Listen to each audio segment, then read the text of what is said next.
Bonjour, dans cette vidéo, je vais vous présenter comment organiser les fichiers vidéo que vous avez enregistrés. Alors, ce que vous devez faire avant de les télécharger, c'est vous créer un nouveau dossier sur le lecteur D de l'ordinateur. Donc, vous cliquez sur Nouveau dossier, nommez-le en lien avec le reportage ou l'entrevue que vous avez fait. Donc, nommons-le Entrevue Pauline Marois.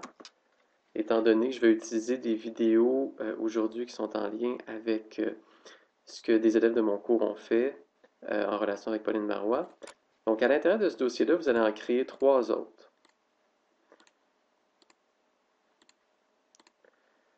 Donc, le premier, vous allez le nommer Caméra 1. Comme la plupart du temps, vous allez filmer avec une deuxième caméra. Vous allez nommer le deuxième Caméra 2. Si vous aviez utilisé une troisième caméra, bien entendu, il faudrait faire un dossier Caméra 3. Le troisième dossier va se nommer Montage vidéo. Ici, je marque Pauline Marois, étant donné que c'est le sujet de cette vidéo-là. Donc, voilà. Donc, une fois que ces dossiers ont été créés, vous pouvez maintenant télécharger dans le dossier caméra 1 tous les fichiers vidéo qui ont été filmés avec la caméra 1. Même chose avec la caméra 2. Et lorsque le montage de cette vidéo sera prêt à débuter, on va enregistrer euh, le fichier de montage vidéo dans ce dossier-ci.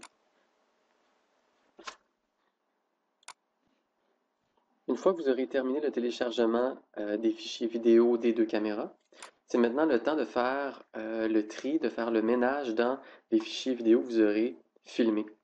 Parce qu'il va en avoir plusieurs qui ne seront pas bons. Donc, vous devez faire ça dans les deux caméras. Une fois que c'est fait, il faut renommer chacun des fichiers vidéo pour être capable de bien vous organiser lorsque vous allez faire le montage. Alors, ce que je vous suggère, c'est de nommer les fichiers vidéo en rapport avec les deux caméras. Donc, C1 pour caméra 1 et C2 pour caméra 2. Et là, ce que j'ai fait, c'est que j'ai utilisé, lorsque c'était dans ce reportage-là, lorsque c'était un adulte qui était interviewé, j'ai nommé le fichier adulte 1. Lorsque c'est un élève, j'ai nommé le fichier élève 1, donc C1 pour caméra 1, élève 1, C1, élève 2, etc. J'avais seulement qu'un adulte, mais je l'ai quand même nommé adulte 1. Au niveau de l'introduction de la vidéo et de la conclusion, je l'ai nommé C1 introduction, C1 conclusion. Donc voilà pour ça. J'ai fait la même chose au niveau de la caméra 2. Il y avait il y a beaucoup de fichiers que j'ai supprimés parce qu'il y en avait que je ne voulais pas utiliser. Donc voilà, donc je les ai nommés. Bien entendu, j'ai nommé au niveau de la caméra 2, l'élève 1 correspond à l'élève 1 de la caméra 1. Donc c'est le même élève. Donc lorsque je vais faire le montage, ça va être très simple pour moi. Lorsque je vais vouloir travailler avec les deux caméras en même temps, d'aller chercher, lorsque je vais travailler par exemple avec l'élève 2 de la caméra 1, d'aller chercher l'élève 2 qui est ici. Ça va être facile d'aller le chercher parce que j'ai bien nommé chacun des fichiers audio et vidéo que j'ai téléchargés préalablement.